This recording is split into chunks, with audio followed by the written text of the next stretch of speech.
Welcome. Today we are going to learn about motion. Let us first understand the laws of motion concept. In all the universe, there are few ideas more fundamental than those expressed in the three laws of motion.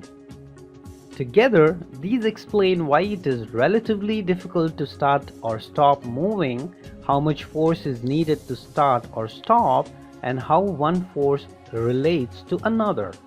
The three laws of motion are fundamental to mechanics, or the study of bodies in motion. These laws may be stated in a number of ways. Galileo was the first to observe the laws of motion.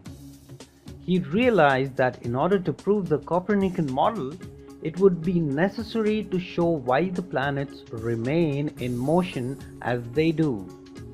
In explaining this, he coined the term inertia. To describe the tendency of an object in motion to remain in motion and an object at rest to remain at rest, Galileo's observations in fact formed the foundation to the laws of motion. Following Galileo's death, some of the world's greatest minds became involved in understanding the forces that kept the planets in motion around the Sun. Among them were Johannes Kepler, Robert Hooke, and Edmund Halley. As a result of a dispute over the subject between Hooke and Sir Christopher Wren, Halley brought the question to his esteemed friend Isaac Newton.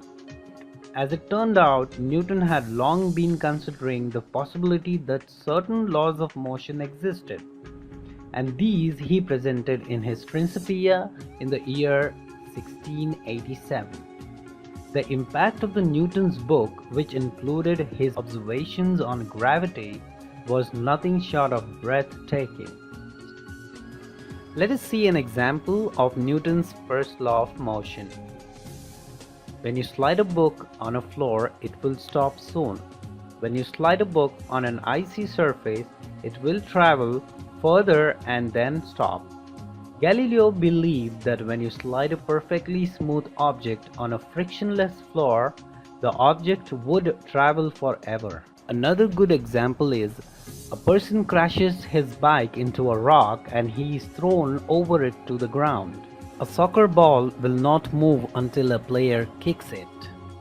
So basically, Newton's first law is an object in motion stays in motion unless acted on by an external force.